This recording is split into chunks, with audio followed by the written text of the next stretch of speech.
In the world of sports, press conferences and interviews are often tense moments. Athletes are constantly under the microscope, and sometimes interviewers push too far, asking questions that are provocative, insensitive, or untimely. When this happens, some of the biggest names in sports have had to stand their ground. One more.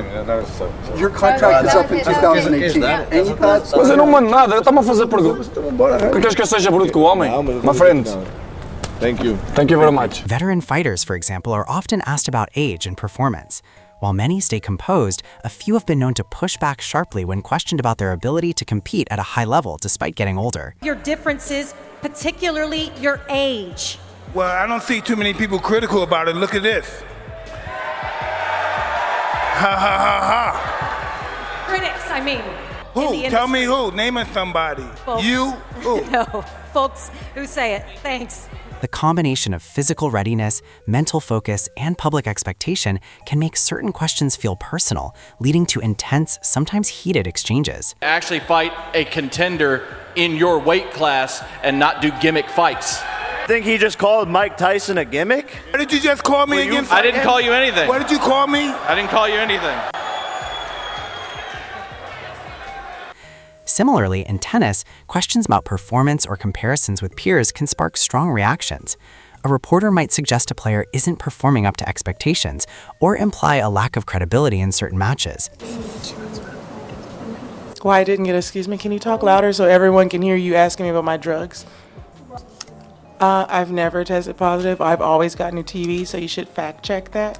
In fact, no, if you're gonna beat me, you're gonna beat me. And I'm gonna congratulate you. But I'm never, ever gonna take an advantage and try to have an advantage over someone else, because that's not who I am. And it'll never be who I am. Thankfully, another reporter stepped in with another question to diffuse the tension. Serena, what is the most wonderful part of being a mom? Even when the questions seem unfair, the athletes' responses can be measured, emphasizing respect for their sport and competitors while maintaining a firm stance. You have won exactly one fight since Barack Obama was president. Shut your mouth, I'll go down and smash your nose. Connor, over a fighter smash your nose. Over the last 6 fights. You little rabbit thing. Someone smack him. Sends you to a place. It's one more fight I won than your little ass, you little fanny pad. Sometimes the issue isn't just performance, but reputation. Years, I've been working my ass off. Thank you.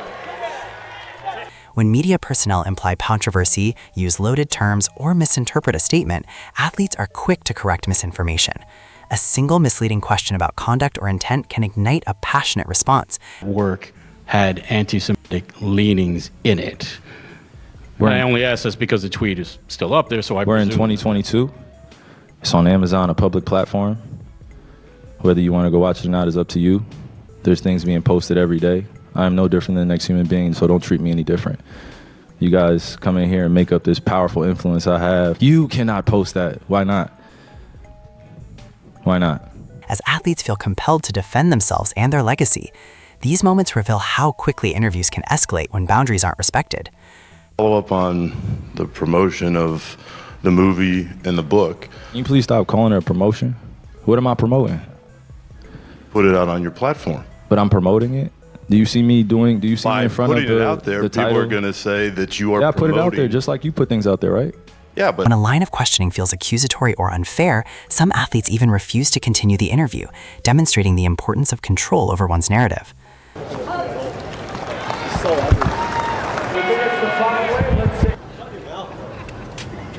Ten for a Grand Slam. So you don't want it, but they know? That's 2 questions in a row. Wait your turn. Fighters in combat sports often face the most intense post-match interviews. After a hard-fought fight, questions about injuries, tactics, or previous controversies can provoke a sharp response. Even subtle suggestions that a fight wasn't legitimate or that the athlete had an unfair advantage can lead to defensive or dismissive answers. A dispute happening with our Australian women's soccer team at the moment. Is it frustrating for you as someone who's so prominent in your sport? And we heard you say on the Ellen show the other day you are the richest fighter in UFC, that sort of thing is still going on? I think that how much you get paid should have something to do with how much money you bring in. I'm the highest paid fighter, not because Dana and Lorenzo wanted to do something nice for the ladies.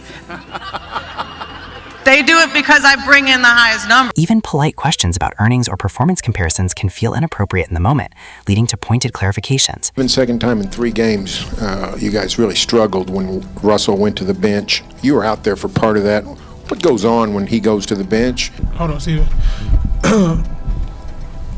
I don't want nobody to try to split us up. We all one team.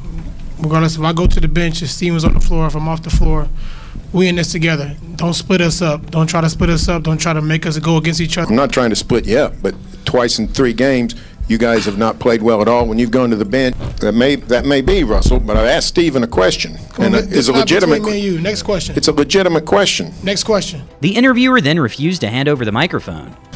No, I think we're going to keep the microphone. I had a question for Steven, and it wasn't answered. And I don't understand if Steven wants to say he still hasn't said anything. If he wants to say I don't want to answer that, fine. But next question, please. Coaches, too, have been known to shut down questions that are accusatory, focusing instead on maintaining morale and protecting players from unnecessary criticism. Yes, Sports Colorado. CBS, Tyler. I'm not doing nothing with CBS. Next question. Joe Rigo, Mile Ain't got nothing to do with you. This is above that. Ain't got nothing to do with you. I got love for you. I appreciate you, respect you. Ain't got nothing to do with you. They know what they did. Even post-game discussions about social issues or league policies can become contentious. When asked about gender pay gaps, team conduct, or charitable contributions, athletes may assert their position firmly, explaining their perspective while rejecting assumptions.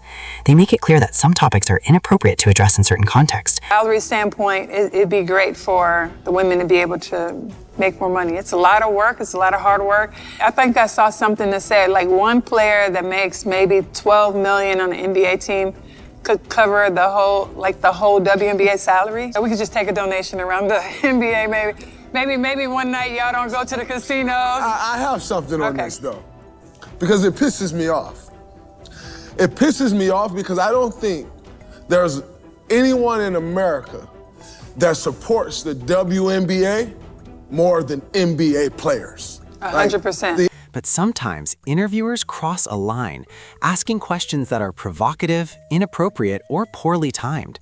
You give a long leash to your fighters about, what they can say when they are up there with the UFC microphone and you are getting into territory of homophobia, transphobia. Like, is there... I don't give anybody a leash. Well, I'm saying you... A leash? I'm free speech.